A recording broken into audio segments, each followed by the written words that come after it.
This meeting is being recorded. Oh, thank you. I'm gonna share my screen.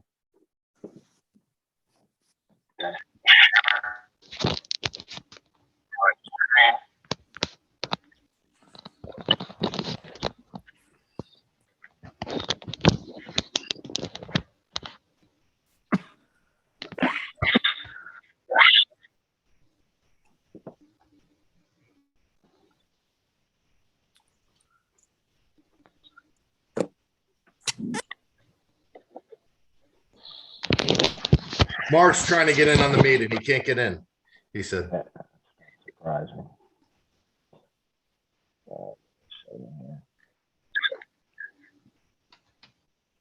Share my screen. What are you drinking there, Jack? Adult beverage. All right. All right.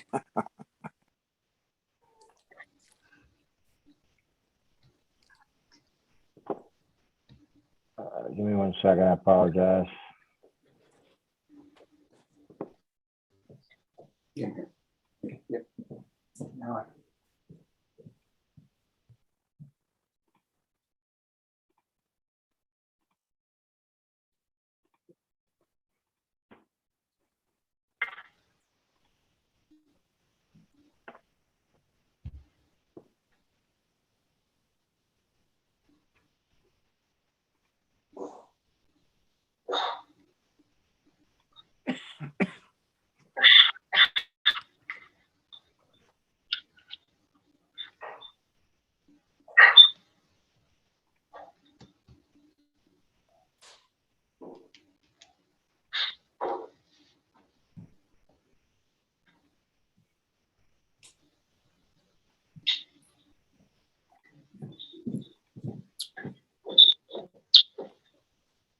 You should have my screen now, right? You guys can see my PowerPoint? Yes. No, actually, we don't. We see you. Yeah. Piece of shit. Try one more time. Share. There we go. There we go. All right. So this will be our general playoff officials meeting. First of all, let me make sure I got everybody in here real quick. Now.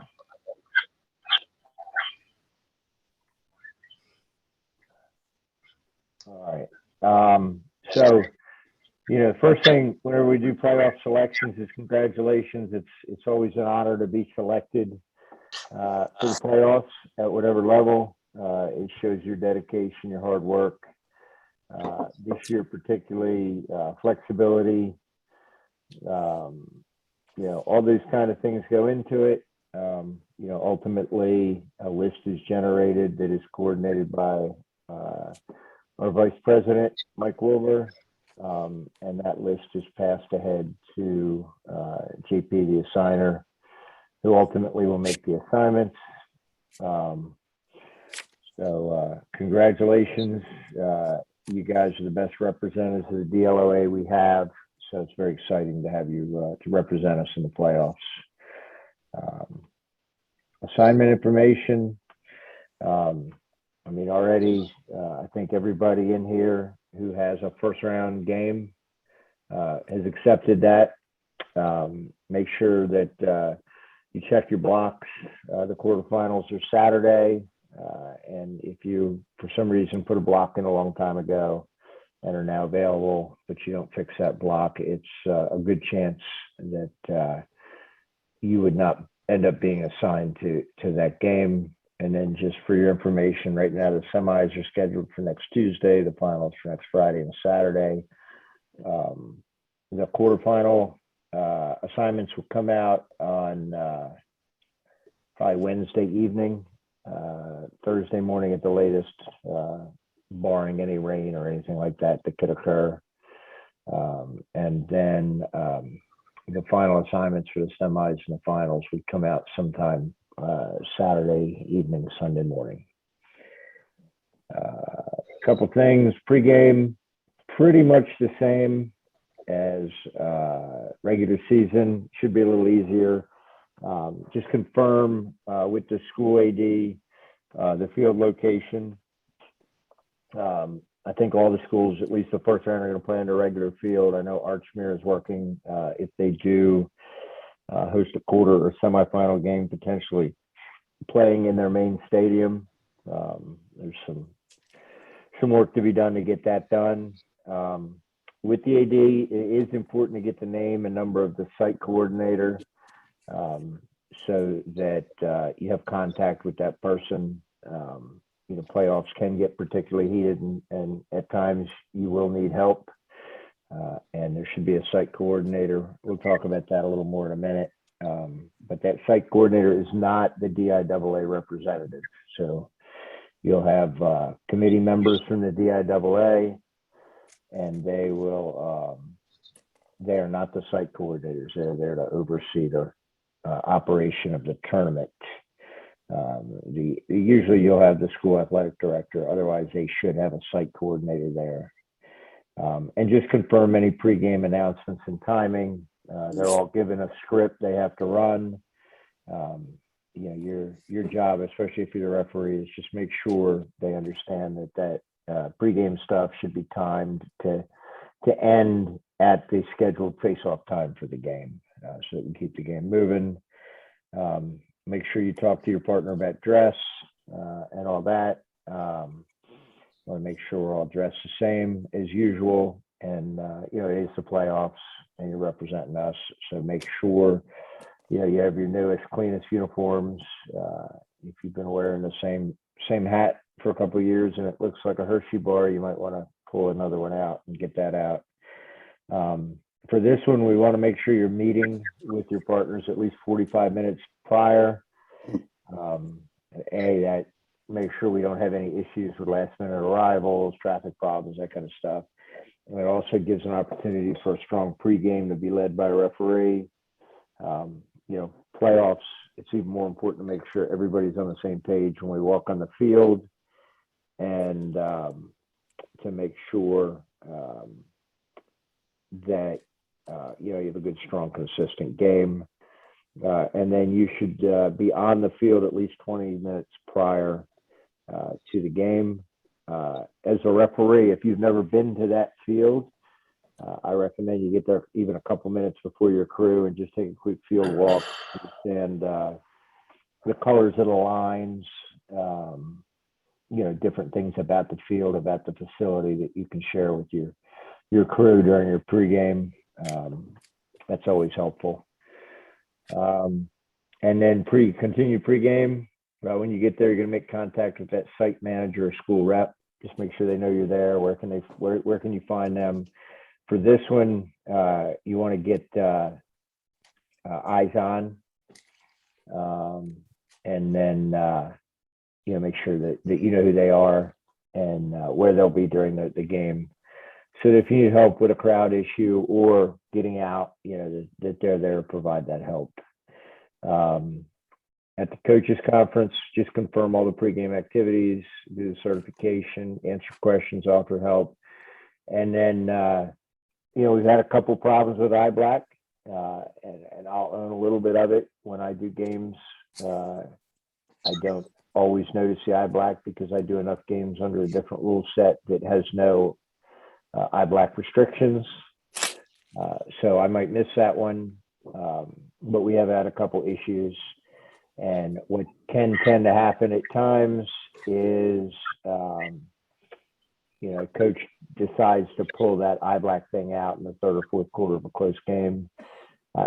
Please be preventative and just make sure that's handled. We have sent stuff to all of the coaches at the end of the season with examples of what iBlack should look like, so they should know and understand. And you may also, when you send your pregame email to the coaches and the ADs, just maybe mention that so that's not an issue. Meet with the captains, meet with the face-off players. Don't skip the face-off players in this one. Make sure they meet all the officials that will be doing face-offs, and that you begin that good relationship with them. Those are the guys you're going to see the most during the game. so we want to be friends.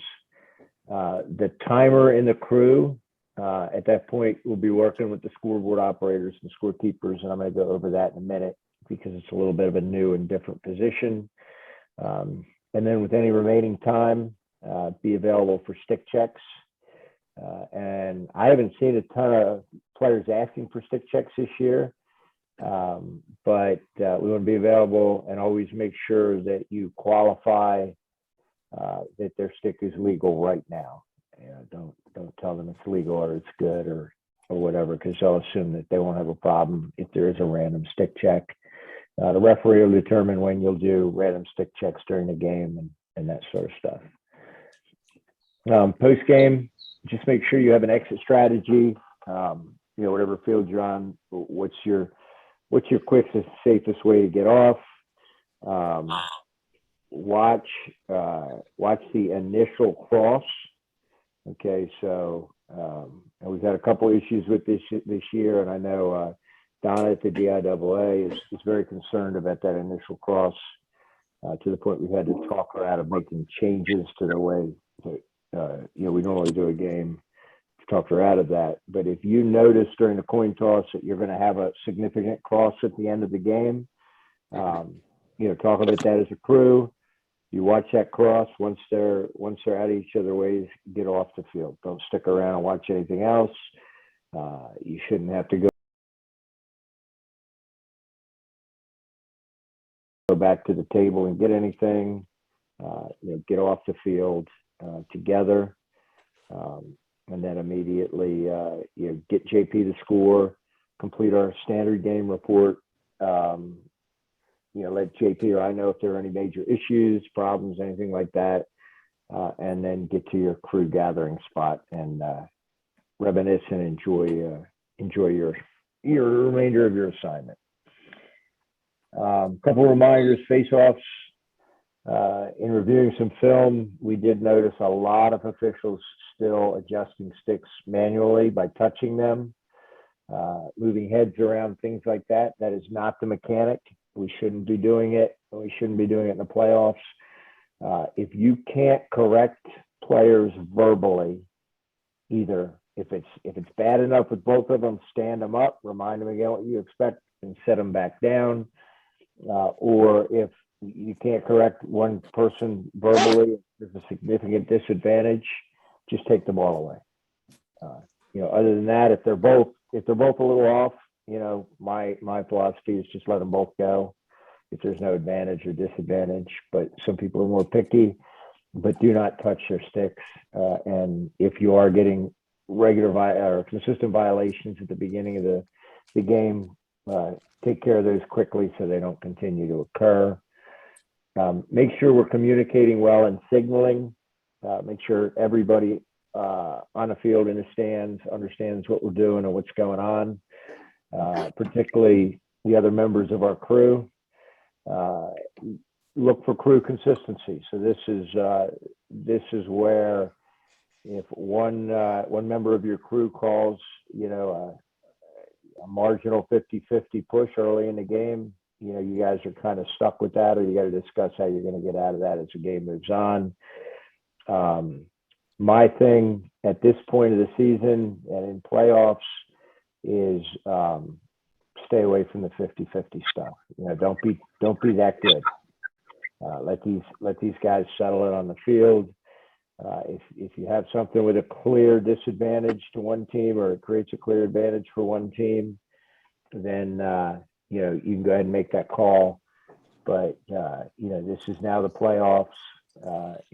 I would recommend you let them play and not get yourself in a box with a bunch of cheap fouls. If you do get in a sticky situation, you get a noxious coach, problem with a fan, or a confusing question about application of rules, the referee should take charge. I know JP has worked to put the most senior officials on the crew, generally as the referee, make sure that we're able to get out of those situations pretty easily and talk through those. And if you can't get out of them, you have a ladder you can move up. Weather. pretty much with weather now, the athletic trainer, and you should have an athletic trainer at every game. So check in with them in the beginning, particularly if weather is cold. They're generally going to see the lightning coming on their phones or on their whatever detector system they're using before you see it. If they do come out on the field and say they have lightning, you have to clear the field. And your responsibility is to get the players to their coaches and let the coaches get them off the field. And then you get to the cars and get a predetermined location is provided by the facility. It's up to you where you go, but don't hang around the field and wait for everybody to get off. That's the coach's responsibility. Already go to Tyler's. Okay, just forward. Hello. So you just if they come out, sometimes the better athletic trainers will give you a little warning that they're seeing lightning coming, and maybe if you're close to the end of the game, you can somehow move it a little quicker. Got no audio on this Are you hearing me? Zoom meeting. You tried it, I tried everything I could. I mean, the back of the unit. We can hear you. Now we hear Frank, I think. Yeah. It's Frank. The back of the unit. Left, the one on the left side. Yes, I tried. Right. Where's Kyle to help him? Frank, you got to switch the dingle switch to the left. Progress. Hey, who got it? There's Frank here. I think Frank's on here. You see, this is what happens on top of there. There's Frank. Frank's phone. Just the rabbit ears. All right. I think we're good now. All right. Back. So weather. The trainers will help you out. If you do see lightning, let everybody know you saw that lightning, and work with the trainer and the coaches to get players off the field. Heat. I think at least for right now, the big heat is behind us. Unless something comes down from the DIAA, the day of the game, I've had a heat warning, extra water breaks, those sort of things. That's 100% on the athletic trainer. If you have a concern about it, talk to the athletic trainer, work with the athletic trainer to see if they recommend any water breaks, extra time, anything like that. They're the professionals in that end. In no way should you be shortening the game, shortening quarters, making any adjustments like that. These games have to operate totally under the rules. If the trainer does feel there's an unsafe condition because of heat, and they make an adjustment to tell you, at some point around the 6-minute point of each quarter, pull the kids off the field and take a water break. Make sure you're doing that, at the appropriate time. So after a goal, as you're adjudicating a foul or something like that, don't just stop play in the middle. Don't do it, after a loose ball foul or an out of bounds or something like that. Let things play through and do it at the appropriate times. All right. Any questions so far? All right. Give me 1 second here. I want to put something in the chat real quick.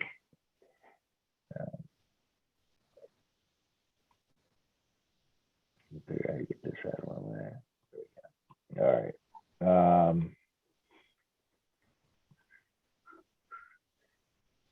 So after we actually, there's some new things in our contract and in the manual that allow us to provide more official services than we've been allowed to in the past. So we've added a position this year, and I'll explain it. So if you look in the chat, there's a document. I'll also send this document out by email in the morning, and I'm going to forward it to the coaches and the ADs so they understand what we're doing.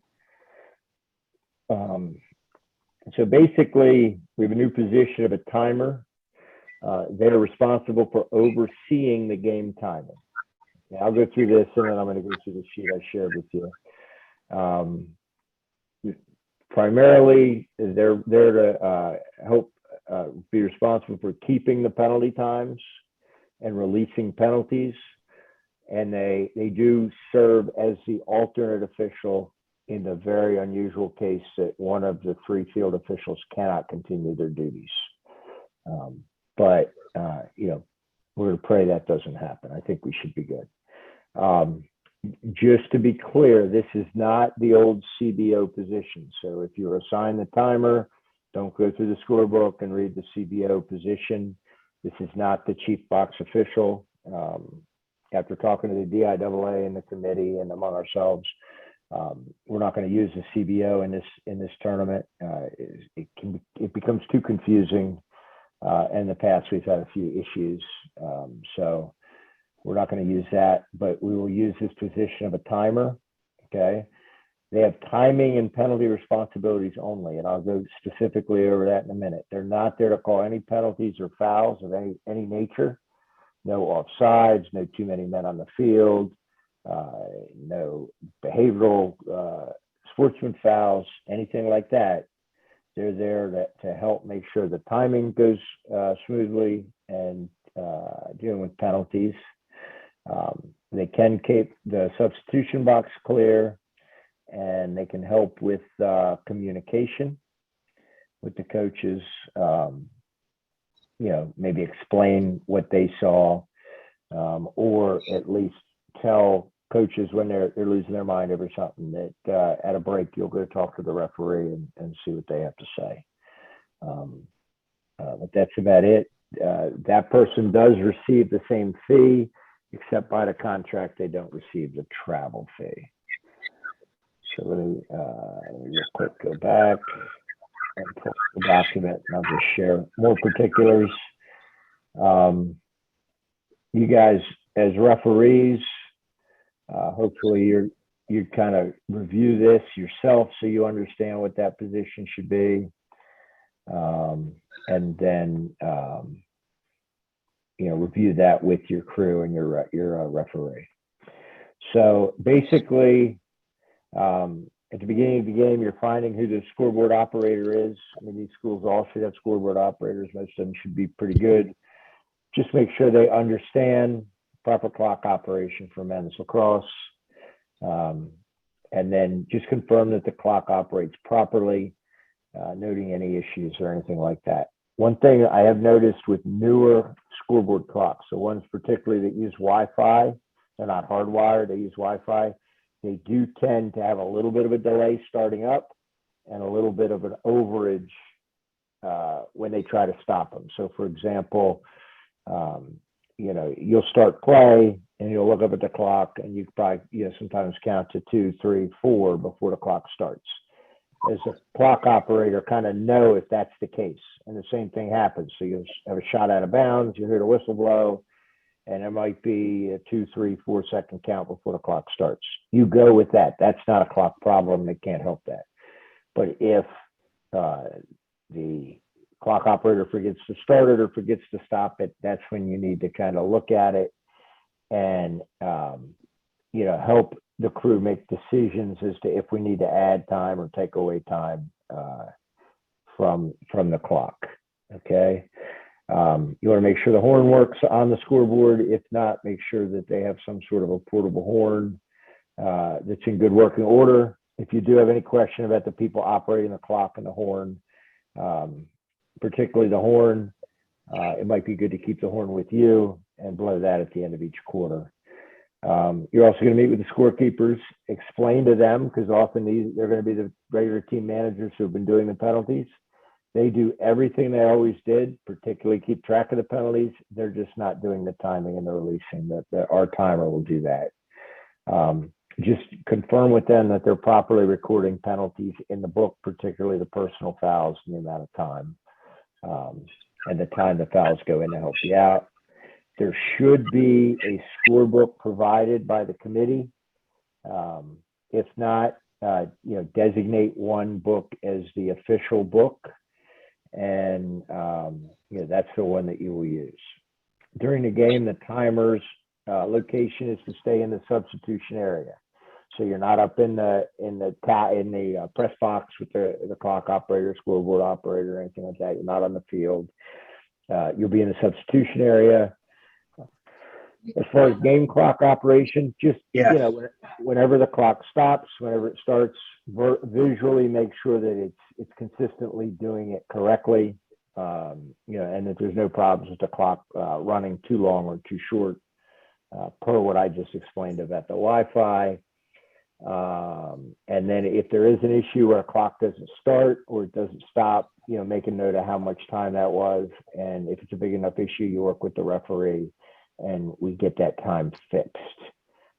Make sure if you have to fix any time on the clock, make sure you're doing that. That is ultimately the referee's decision. If you notice, the clock operator can start the clock real quick. Try to make visual with them. Find where that you know where they are, and give them a wind or give them a stop the clock. So that they understand to stop the clock, and also make sure they understand if your game goes into running time, what that means for them. If there is some kind of a scoreboard clock malfunction, work with the host school management to resolve. If that can't be resolved, then you'll keep all the times in the substitution area using your watch and phone and communicating remaining times and things like that with the teams. So that makes sense? Okay. Quick question. Yep. Hey, do you want us like standing by the table, sitting at the table? I know optics are important. So I would say, stand back out of the way of subs, but at least be present. So it depends on where the table is. When there's people in the penalty box, certain penalties be out there so they can see you, they can find you, and the coaches can find you to ask you how much time is remaining and things like that. Make sure you have good visual sight lines with wherever the clock operator is.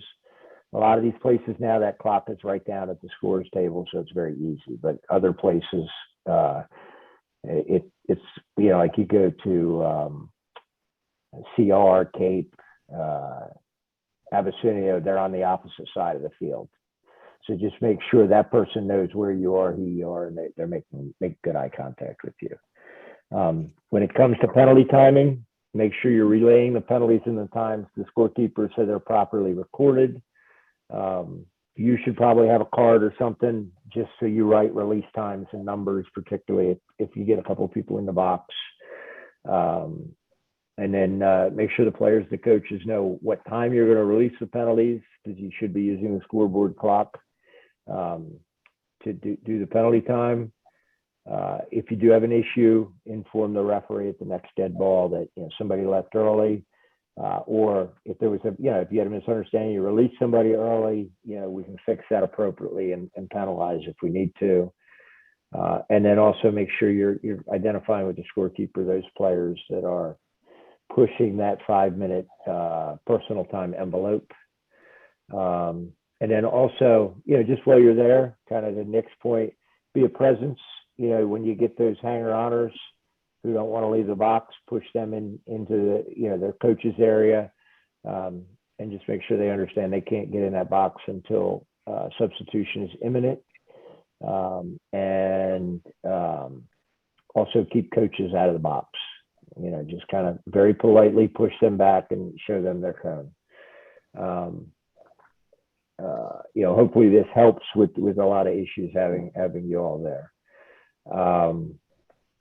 And then finally, if you're the alternate, if as the alternate referee, one of the field referees cannot continue, you'll assume their role. If that happens, you have to designate one of the scorekeepers to assume penalty time and responsibilities. Don't just throw on your shirt and run out there and start refereeing. Make sure your duties are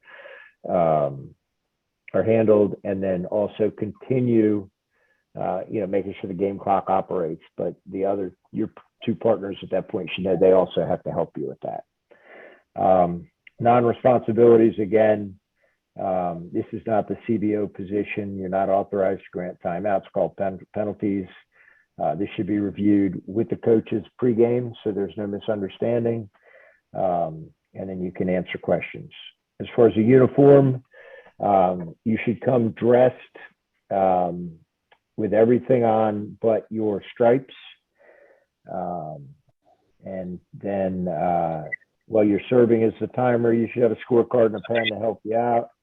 Make sure you understand penalties and release times easy so you can communicate those and release people at the right times.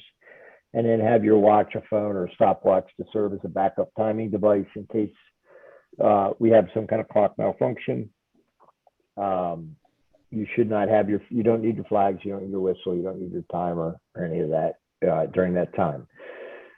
You should bring a small bag with your shirt, flags, whistles, and your 20-second timer to have in case you have to assume the referee duties. You're the only part of the crew that should have anything at the table.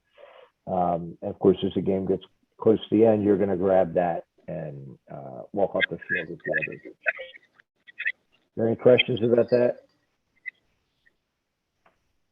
All right. Yep. All right. So the last part before we get to any questions you all have. So we are doing a little recruiting push. I really appreciate some of the feedback I got on Slack. So just so you guys know what's going on, you don't have to be involved with it. The lacrosse committee and the site people should hopefully be helping with us. And you guys will see these posters at your games. We're also going to start using them on social media. So we made a little poster to recruit people. It has a little QR code on it that leads them to a quiz and a place to tell us that they're interested in officiating with us, or they may be. And hopefully we can get some people and get them on board. The quiz is not to embarrass anybody or stump anybody, but most of you kind of got the clue. Is, it's to kind of clear up some of those misconceptions about the rules that we hear about a lot. Warding over and back, slashes to the head, or just brushes, those sort of things. And hopefully it's a fun thing for people to take, and maybe those who don't really know the rules the way they think they do will kind of start to understand that. And ultimately, hopefully we get some people to join us. If you do have an opportunity to talk to somebody politely about joining us, that would be great. Have them fill out just use the QR code on the posters. You don't have to go out of your way to do that. You don't have to be a smart ass like me and go in the crowd and ask people who told you you're horrible if they have their phone, so you can give them your number. But if you do have a problem with a guy and you do have a chance, just push them to the poster. Hey, go to the poster, hit the QR code, and we'd love to have you. So like I told you in meetings, we really need about 20 new officials to join our group in the next year or two. That's how short we are. And that's not just us, that's every group. So not only are we competing, with these people becoming coaches or fans or, their personal time, we're competing with football, soccer, baseball, softball, everybody else, because everybody is in desperate need of officials right now. If there's any way Greg, you can help us with that, that would be great. Yes. So the few people I've talked to, this is Nick, by the way. Uh-huh. Some of the younger guys I've talked to, their biggest gripe is the games start too early and they all work. Yep. And we have brought that up over and over again. And unfortunately, the ADs, they don't want to be working in the evening. But when we have had to reschedule games, we've done our best to try to push those into the evening. Other sports have had the same issue. Unfortunately, most athletic directors are not, they're not making a mint. They're not sponsored by Nike or Under Armour or something like that. And they're making a marginal stipend above their teacher salary. And they don't get extra money because they schedule a game at 7 o'clock or something like that. So the best way to combat that, hopefully, is push the community to want more of those evening games. But still, Nick, I would encourage them to show interest. One thing we are going to push them to do is stop the varsity first and then JV and try and flip that. And hopefully we can at least free more people up for varsity games and then, navigate what we have to do with the JV games. But if we can get them to, a lot of schools who do the varsity first and the JV flip that, or the schools that have, don't have a JV, say, well, why can't you all play at 5 o'clock or 5:30? It's really only the first 2 weeks of the season we have light issues. So we'll fight that. If you can help us just find people that are interested, that would be awesome. Anything else? So Frank, any words of wisdom as a semi-experienced playoff official of a couple of years? Nothing that I can think of. The voice of God. Mac, Hey, Greg, should the timers bring a whistle just in case there's no horn? Yeah, that's probably a good point. I mean, make sure they provide horns, but yes, if there is no horn, keep like a finger whistle in your pocket, and only you would only use that if there's no horn or there's a horn malfunction. Yeah, because you're only going to give 2 toots and then they'll stop and come over. It's a dead ball. So Yeah. Also, and I'll add it to the sheet, if you do know there's a horn issue, maybe you could step out a little bit, to the midfield on the sideline and count down for everybody, so that at least our officials know that we're getting close to the end, because they have to be watching for that release shot. That's a good question.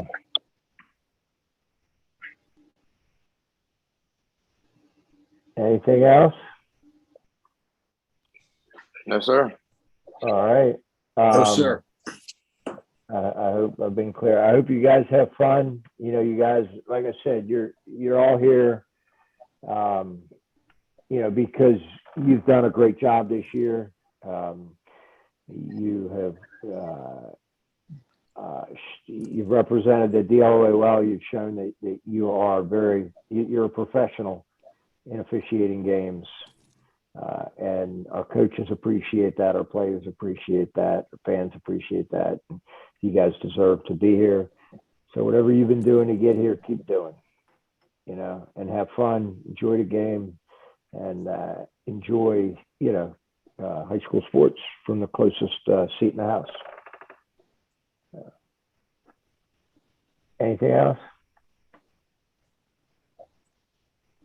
All right, Kenny, can you hang on with me for 1 second? Yes.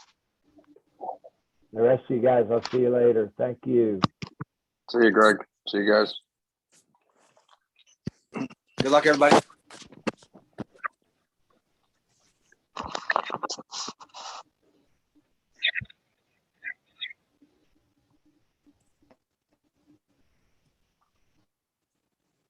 Hey, you got my message back on that, I bet you.